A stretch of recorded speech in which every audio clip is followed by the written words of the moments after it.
I'm so pleased to welcome you, Dianne. But Dianne's come in from the countryside incredibly nicely to be on Wi-Fi and to be able to talk to us today. Dianne Post is an international human rights lawyer who's been working for women's rights literally since elementary school. And the title of Dianne's talk is The Disaster of Trump for Women. So thank you so much, Dianne, and over to you. This whole thing started out with a question that came up in a meeting about the fact that the Trump administration is against trans ideology, both in general, but also in the USAID, which has been spreading trans ideology around the world. So because he's against trans ideology and taking steps to stop it, should we therefore support him because of that this is good for gender critical feminists and we should support it? My answer to that is no. And I want to tell you why and what are the results of and the ramifications of what he's been doing. And the reason the administration is against gender ideology, they believe in gender. They believe in it, but they believe that men should be in their gender role that they decide and women should be in theirs. They believe in the sexist stereotypes. They want men and women to stay in their buckets where they put them. WDI's position is to abolish gender completely. That is not the goal of the Trump administration. They don't want to eliminate gender, they want to enforce it. So many of the actions that he has taken have horrific negative ramifications for women in the United States and around the world, actually, and I'll tell you about that. About 125 lawsuits have been filed against him and his administration and the things they have done thus far. It's impossible to keep up with it. There is a lawsuit tracker that's being run by New York University. So that's the one that I use. I thought I would keep up with it, but I absolutely can't. It's a chaos. It is complete chaos here. Tariffs on, tariffs off, you're fired, you're hired, you're rehired, we're going to sell this building, we're not going to sell this building. We're going to stop this funding. Oh, well, we're only going to fund that. I mean, it is complete chaos. The particular harm to women is much. The Republicans who are in the US on the conservative side, the right wing, the conservative side, I know different terminologies mean different things in different countries. So it's the conservative ones. They introduced a bill to prohibit abortion altogether, even though some states have put it in their constitution, such as Arizona, where I live. They have introduced a bill to prohibit the mailing of abortion pills. 2/3 of abortions are done with the pills, and that's why they want to eliminate them. They have put out an executive order to stop all actions regarding diversity, inclusion, and equity. And of course, this is harmful at work, at school, everywhere. But what came out of this then was a list of words that are not to be used in federal government parlance. And that the list of words includes woman, women, female. So don't mention that they exist. How do you talk about pregnancy or anything without using the word woman, women, female? Gender is included, as is trans and gay, but they're using AI. And of course, AI is not intelligent. It is recognizes words, but it doesn't know what they mean. So when it ran through to look for gay, it struck out the quote word Enola Gay. Well, Enola Gay is the name of the atomic bomb that we dropped on Japan, the second one. So teachers who were teaching about Second World War wouldn't be able to mention the name of the second bomb, even though they could the first one. It's just insanity. There are many attacks on voting, and here's one that specifically now, they say this is because of gender. Well, let me tell you what it is. SAVE Act. It's called the SAVE Act. And what it does is says, in order to vote, you have to prove that your birth certificate matches the name that you're using today, or the identification you're using today. Their claim is that, well, we're going to stop transgenders from changing their birth certificate or, adopting a new name, etc. But what about women? Many women who get married change their names. So their birth certificate names will not match the name that they're using today. And what are you supposed to do? Carry around your marriage license, your divorce certificate, all of that stuff in order to prove you are who you are. I don't think you should change your name in the first place, but that's another question.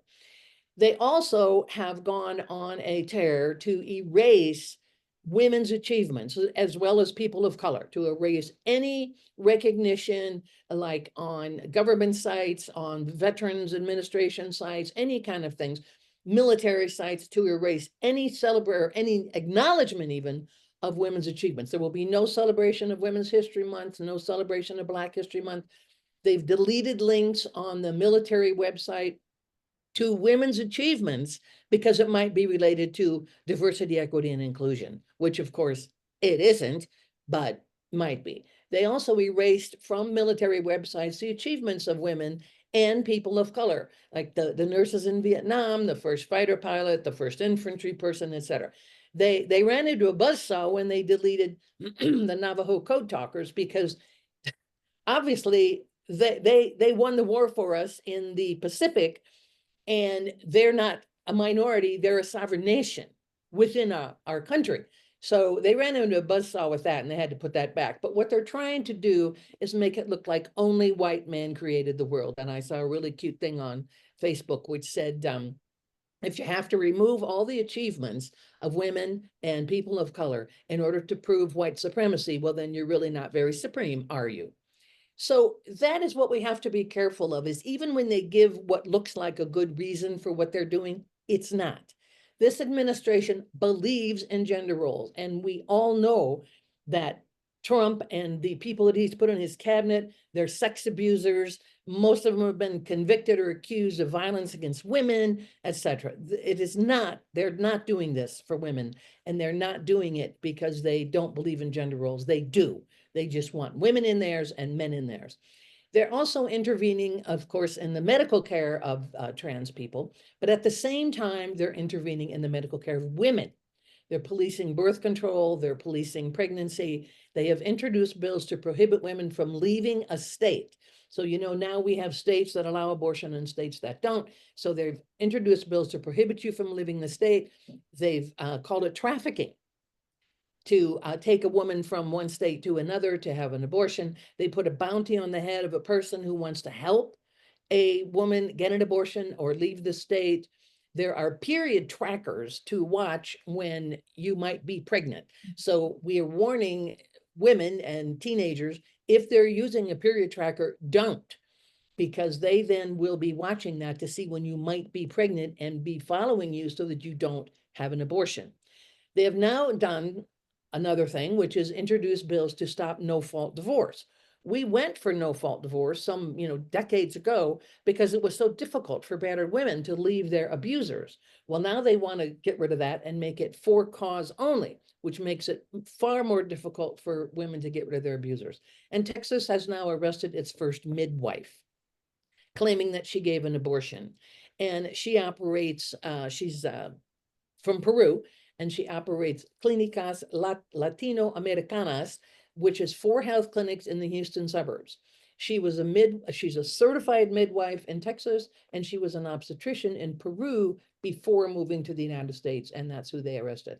Texas also filed a lawsuit against a New York doctor for sending pills to Texas. Now, the New York governor said, forget it, we're not going to extradite her, no, we're not going to serve this, we're not going to do any such a thing. So Texas, of course, went ahead in absentia, and they fined her more than $100,000 last month. So the reason that they're against trans is the problem, and the ramifications, if they win that battle, is a terrible problem, and we can see the results already, and that's why I absolutely would not support them for any reason.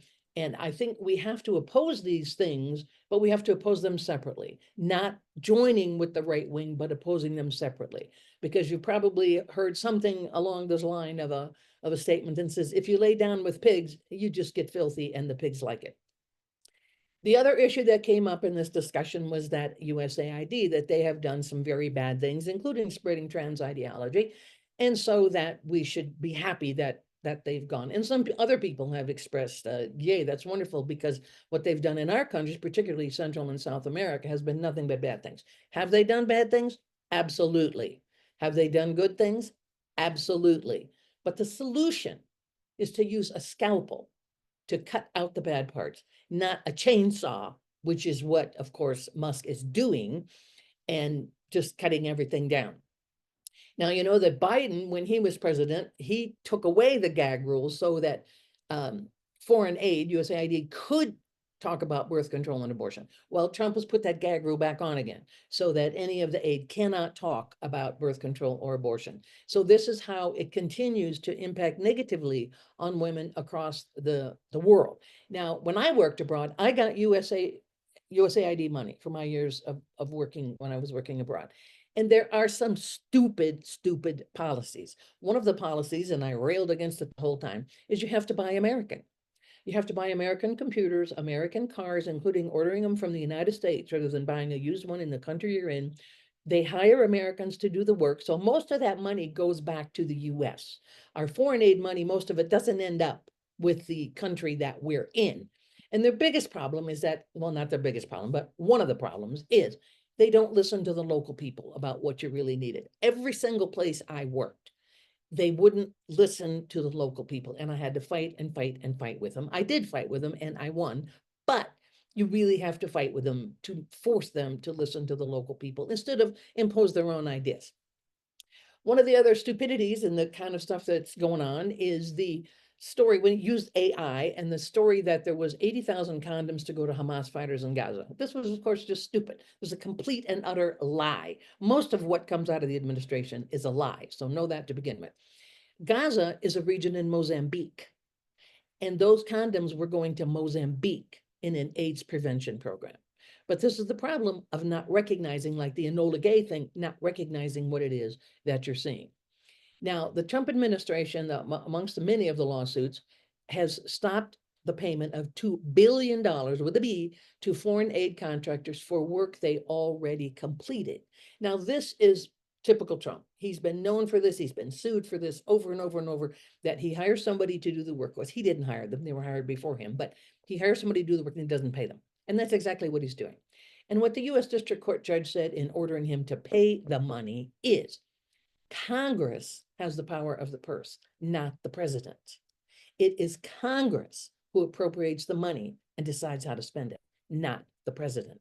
The president's job is to enforce what the Congress passes. The court's job is to interpret what it means. What Trump is trying to do is put all three of those duties into his own power, and it is not true. That is a violation of the Constitution. Now I'm going to get to that. So after he was ordered to pay the money, then they started destroying the papers. So if you don't have the paper to prove that you're owed the money, then we don't have to pay you the money, right? So the a union sued on that, and then that was stopped, and we'll see how that goes. So did USAID do wrong things? Yes, they did many wrong things. It started in 1961 with our President Kennedy, and his idea was to show that the capitalist model of development would yield prosperity as opposed to the communist model. And what they did was big environmental projects like build dams, build airports, build roads. Well, they caused a lot of environmental degradation. They displaced a lot of people. They made a lot of mess, etc. Introduced fertilizers that increased the wealth for some people, but for the regular farmers, they couldn't afford it. And of course, it poisoned the soil and eventually the water, and there we are. So lots of bad things happened. President Carter came along, and he was much more noted for focusing on poverty. And he got rid of not doing those big things like that, and instead focus on small scale poverty.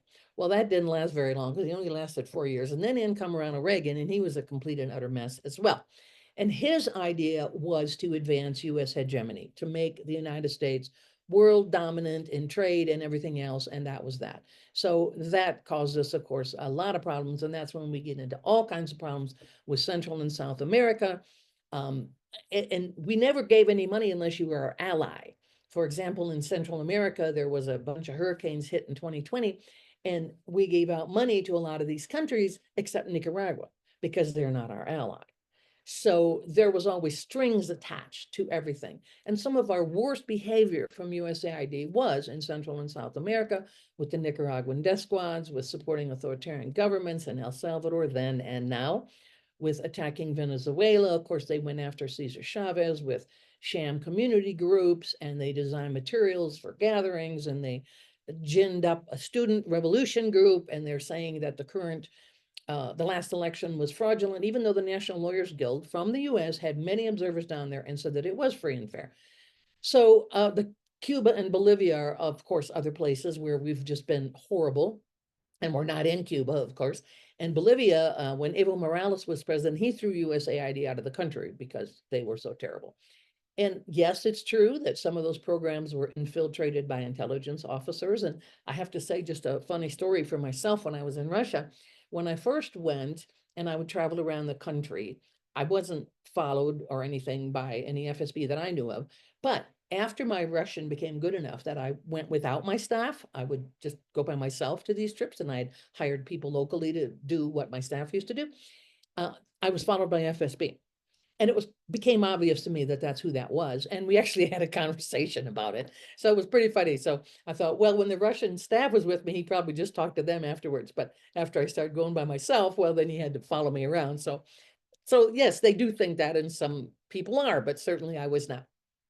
But we got into real serious trouble when we started doing government and civil society work. That's where we really went off of our rails. And I just want to give you something about Palestine to show the problem here. From October of 2023, the US donated 1.2 billion to humanitarian assistance for Palestinians. Okay, sounds like a lot of money. But in the first year of the war in Gaza, the US gave 17.9 billion in military aid to Israel. So our weapons and our military assistance is just dwarfs our humanitarian assistance, and that's true in everything, pretty much. The budget for our foreign aid is 0.07 of our total budget, and our military is 40%. So it's just dwarfed. So some of the good things and some of the problems that are going to happen, and there have been many since this money was stopped. The USAID money was stopped, and other monies was stopped. There have been many health warnings from countries, and I just want to give you a few of them. And that is, in South Sudan, 1 million children are going to go untreated for severe malnutrition. There was a program there where USAID went once a week to provide this emergency high protein paste, which is made from peanuts, to save the lives of young children with severe acute malnutrition. That's been stopped. It just so happened that the same time that this happened, I heard this story on the radio from a farmer, and it wasn't a farmer, he was a manufacturer, I guess you'd call him, in Georgia, who was making that paste. So it was a plant in Georgia, the state of Georgia in the US, was making this paste, and he was talking about how he did it and this and that, and how one box of this paste could feed 3 meals a day to a kid for 6 weeks. But since this money was cut, he had to shut his plant down. So now most of the money actually went to Americans, not overseas to these kids in Sudan. So now he has to shut his factory down. So the other estimates from health officials is a 40% increase in malaria. That's up to 166,000 more people will die. 200,000 more children will be paralyzed by polio over the next decade. New cases of tuberculosis will go up 30%. In the Democratic Republic of Congo, 400 people were on Mpox medication, and it was stopped. In the Sudan, the US had already purchased mosquito nets, diagnostic tools, and treatments. They can't deliver them because they can't hire the trucks, they can't hire the drivers. More than $489 million of food assistance is sitting at ports, in transit, and in warehouses, and it's all going to spoil. So it's food needed, it's just going to sit there and spoil. Malaria is particularly lethal for children under 5, and there was a vaccine program going on. I don't know about vaccine, but it was rolling out a new drug to prevent children from getting sick. All those programs are canceled. And the biggest program was the PEPFAR program, and this actually started under George W. Bush, and it was the President's Emergency Plan for AIDS Relief, and it's in 50 countries around the world. Now, in South Africa, no, it's around the world, but it's credited with saving more than 25 million lives since it was first launched in 2003. And right after Trump was sworn in, the Assistant Global Director of Health at USAID resigned because he knew what kind of a person he was and he knew what was going to happen. And he said hundreds of thousands of people will die and many of them will be women.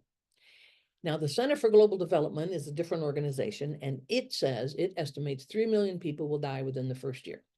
That's 1.6 million people from the lack of HIV and AIDS prevention that had been provided by the US. 550,000 who will die without food aid. 1 million who will die without vaccines and prevention for tuberculosis and malaria. That's 9,000 people a day, undoing 20 years of progress. And to note, Western powers have exploited these countries for centuries and now are refusing to aid them. So Trump has terminated 83 to 90% of all humanitarian and development programs. That's 10,000 of them. When he fired the employees, he did not follow the law because there are certain laws about how you can fire federal employees. That's why a lot of people like federal jobs, because there's actually some procedure that you can be protected, unlike in the private sector. There are also federal laws about the collection, retention, and destruction of classified materials. He didn't follow that when they started destroying those documents. On March 11th, the judge did order them to stop, and whether he did or whether he didn't, we don't actually know for sure. But he isn't doing this because he's going to pull back from intervention in the globe. No, he's not doing that for that reason, because he still has imperialist expansion ideas with his talk about, Canada becoming the 51st state and annexing Greenland, and let's take back the Panama Canal and let's make Gaza into a resort. I mean, it's absolutely ridiculous. So what is the impact on women? Tons of impacts on women. One particular story that I heard on our National Public Radio was there was a trial going on, an AIDS trial to prevent AIDS by inserting some kind of, they called it a ring, I don't actually know what it was, but some kind of a device inside of women. Well, they just stopped that cold. And local doctors said, you can't just stop a medical trial in the middle of the trial. So the local doctors had to remove these devices, whatever they were, and they did do it for free. So Trump said, well, there's nobody, you can't find anybody that's actually died from these things. Well, Nicholas Kristof, who is a reporter, pretty famous one, he went to South Sudan and he said within 20 minutes, he found somebody who had already died from these policies. A 10-year-old with HIV from birth. He died from pneumonia because when he couldn't get his medication, of course, the opportunistic infection then took over. An 8-year-old girl who died also with AIDS because she lost her card. She lost her health card. And there was no workers left in the office to get her another one. A 35-year-old single mother and her 5-year-old son from AIDS, and 2 women with 3 children because the supply line for the medication was here and they were there and the supply line was gone because no drivers, no money, etc. So in South Africa, Desmond Tutu Health Foundation estimates 600,000 deaths in a decade because of the stopping of PEPFAR, the HIV program, and a lot of those are women. In Kenya, there was a widow who said she was able to find a new supplier for her tuberculosis medicine, but not the secondary medicine that relieves the side effects. So she could no longer work.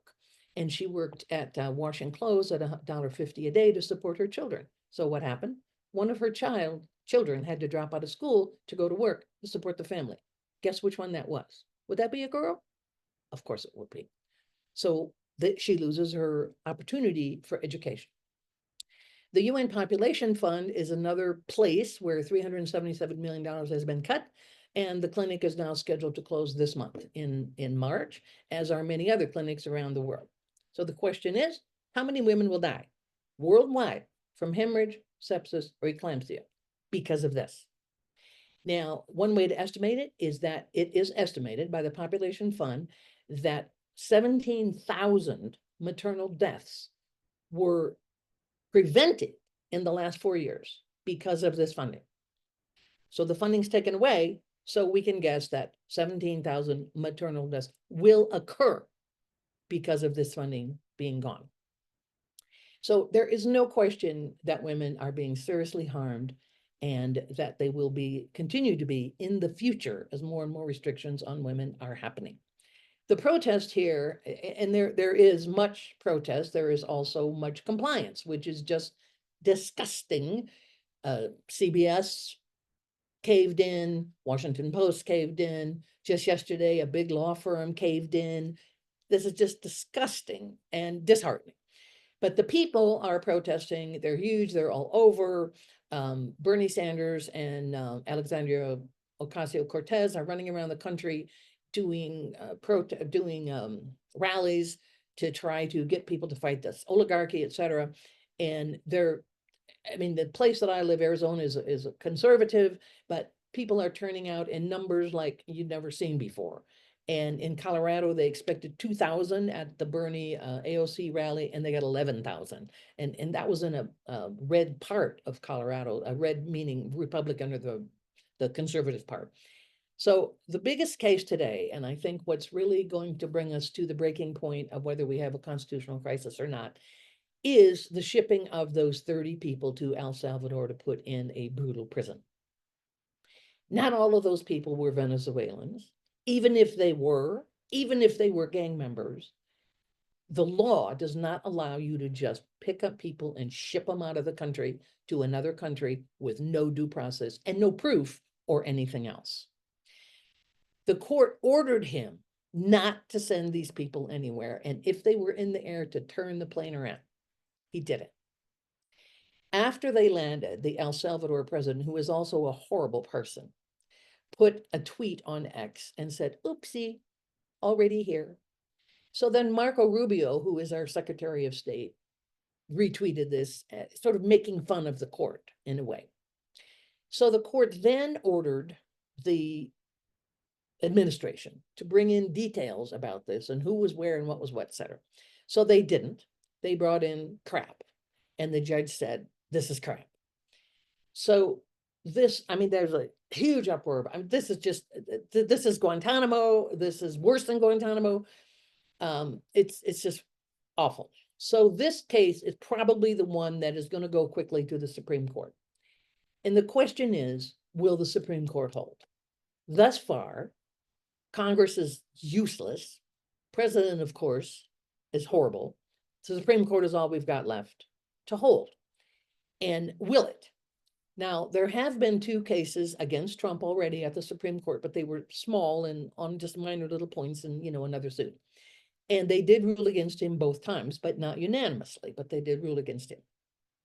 After this judge with the deportations ordered him to bring the people back, et cetera, then he said, impeach this guy, impeach this guy, impeach this guy. He doesn't have the right to do this, blah, blah. And the Supreme Court justice, the Chief Justice, did stand up and say, no, no, no, this is not how we do things. You can appeal the case. That's how you do it. You don't impeach judges because they give an order you don't like. So the question is, as I said, will it hold? If it holds, and if Trump follows the order of the Supreme Court, the US will muddle through. We'll never recover. Our economy is going to tank. Well, this is my opinion. Our economy is going to tank. China will overtake us and stay there. We will no longer be the biggest economy in the world. Number 2, we will never be a global leader again. Because why would anyone trust us? They never should when we do things like this. And the problems with NATO, problems with all kinds of, Ukraine and all kinds of things. No one would ever, nor should they ever trust us again. So we will never be global leaders again. And maybe that is a good idea. Both Trump and Bondi, who is the Attorney General, have said they are not going to obey the court. If they don't obey the Supreme Court, well, then what do you do? Well, Congress can impeach. So far, the Republicans, of course, not talking anything about that. But just yesterday, I heard that one Republican has put the idea of impeachment to the party. That doesn't work. The next step is the military. And there has been some discussion with that. Some prior generals, they came out and said, the military swears obedience to the Constitution, not to a president. And that's true. You swear your oath to the Constitution, not a particular person or a particular president. So the president is the commander-in-chief of the military. So a question was put to them, do you follow your oath to the Constitution or do you follow your commander-in-chief? And these senior military officers said, we follow our oath to the Constitution, and Trump fired them. So we don't know with the ones who are left there whether they're going to follow their oath to the Constitution or they're going to follow Trump. What happens then? If they follow their oath to the Constitution, well, again, they'll stop him and we'll muddle through. If they don't, I think we're going to have civil war. I think that the Confederacy has been asking for many years now. They want a civil war or to continue the one that we had before. And they want to win it this time, which probably have. There's also been discussions of breaking the United States into separate states. There has been discussions, there has been some legal work done and discussions about how this would work because of the extreme divisions between different areas of the country. And there could be 3 or 4 different countries come out of this one country, and it would look more like Europe with, you know, many different countries in a smaller area, in the same area. So New England would be one, that would be over there. The West Coast would be another. And those are pretty much 2 for sure. The Great Lakes would depend on what happens really with Wisconsin and Michigan, if they can get in with Illinois and Minnesota for the Great Lakes. And then the rest would be the former Confederacy that was the South that fought, you know, for the Civil War in the first place. And then the plain states that are just nuts. The new countries would have the most people, the most money, the most production, and the most agricultural production. But the rump country would have the nuclear weapons. The other problem would be the majority of African Americans would be left in the South. That's where they are. The majority of African Americans still are in the South. And that was part of the problem in the Civil War, was they'd be left in the South to the horrors of the Confederacy. And that would be the same thing today. So women are absolutely the target. People of color are absolutely the target. And while using the gender ideology, that's also a target, but it's a target because those men aren't the kind of men they're talking about. They're talking about white male supremacy.